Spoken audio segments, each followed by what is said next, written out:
Hello दोस्तों, आपका स्वागत है। हम यहाँ यूपीएससी तथा विभिन्न राज्य स्तरीय पीसीएस परीक्षाओं में पूछे गए ऑथेंटिक और महत्वपूर्ण एमसीक्यू प्रश्नों को आपके सामने प्रस्तुत करते हैं। ये प्रश्न केवल अनुमान या सामान्य स्रोतों पर आधारित नहीं है, बल्कि पिछले वर्षों के वास्तविक प्रश्न पत्रों और प्रमाणिक पुस्तकों से लिए गए हैं। तो इस श्रृंखला का उद्देश्य बस यही है कि अभ्यर्थियों को सही दिशा में तैयारी कराई जाए, ताकि वो परीक्षा के वास्तविक स्तर को समझ सकें और महत्वपूर्ण विषयों पर अपनी पकड़ मजबूत कर सकें। यहाँ आपको ऐसे प्रश्न मिलेंगे जो बार बार परीक्षाओं में पूछे जाते हैं, या जिनका कॉन्सेप्ट यूपीएससी और पीसीएस जैसी परीक्षाओं के अत्यंत महत्वपूर्ण है। अगर आप यूपीएससी या स्टेट पीसीएस, एसएससी, रेलवे या अन्य प्रतियोगिता परीक्षाओं की तैयारी कर रहे हैं, तो यह श्रृंखला आपके लिए बहुत उपयोगी साबित होगी। नियमित अभ्यास से आप अपनी तैयारी को मजबूत और परीक्षा उन्मुख भी बना सकेंगे। तो चलिए आइए हम लोग शुरू करते हैं।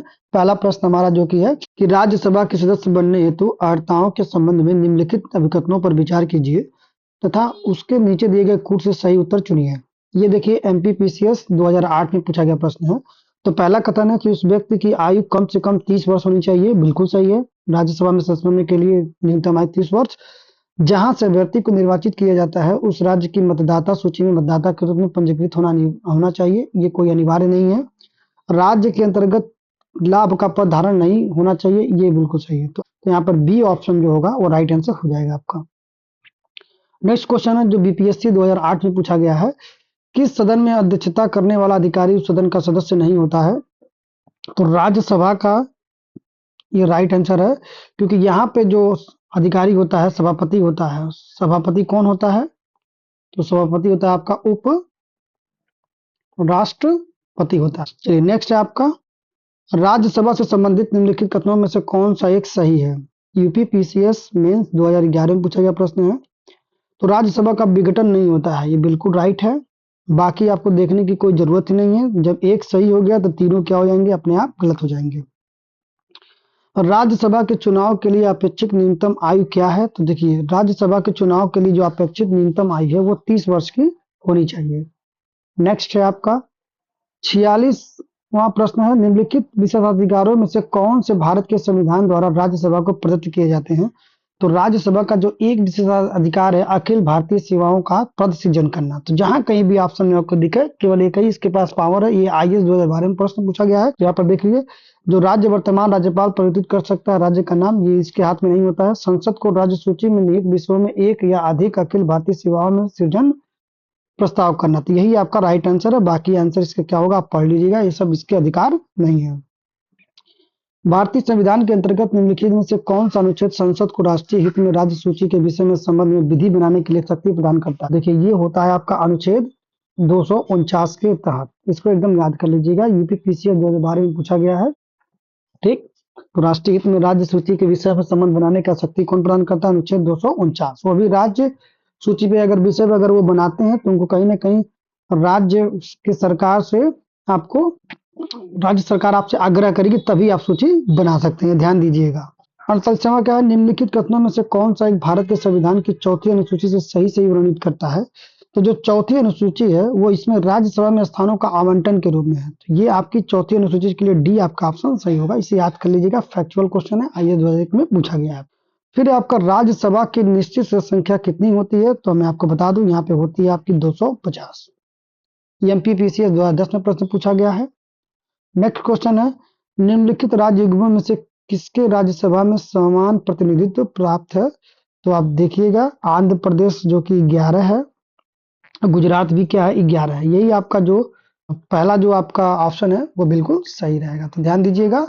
आंध्र अच्छा यहाँ पे आप सीटों का आवंटन जो है राज्यसभा का वो याद कर लें। बहुत जरूरी है याद करना, क्योंकि उससे कई प्रश्न आपको अभी आगे चल के मिलेंगे। अब यहाँ पर नेक्स्ट क्वेश्चन है आपका, राज्यसभा में उत्तर प्रदेश की आवंटित स्थान निम्न में से किन राज्यों के आवंटित स्थानों का योग है? मतलब उत्तर प्रदेश की जो 31 सीटें हैं, किन दो राज्यों की सीटों को मिला दिया जाए तो इसके बराबर हो जाएगा।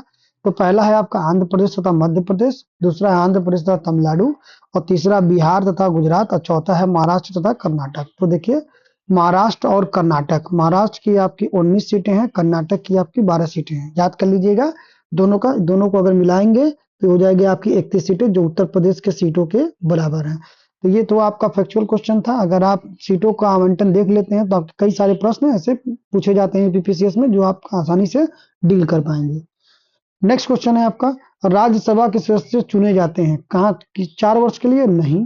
5 वर्ष के लिए? 5 वर्ष के लिए लोकसभा में सदस्य चुने जाते हैं। 6 वर्ष के लिए?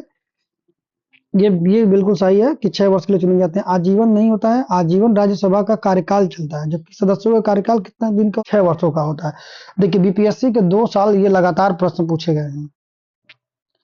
नीचे कुछ राज्यों तथा राज्यसभा में उन्हें आवंटित सदस्य संख्या की सूची दी गई है, उनमें से कौन सुमेलित नहीं है? ध्यान दीजिएगा यहाँ पे क्या सुमेलित नहीं है। पहला दिया गया मध्य प्रदेश 16, महाराष्ट्र 19, तमिलनाडु 18 और पश्चिम बंगाल 16। तो आप ध्यान दीजिएगा कि महाराष्ट्र का 19 और तमिलनाडु का 18 बिल्कुल सही है। पश्चिम बंगाल का 16 भी सही है, लेकिन मध्य प्रदेश का 16 नहीं है।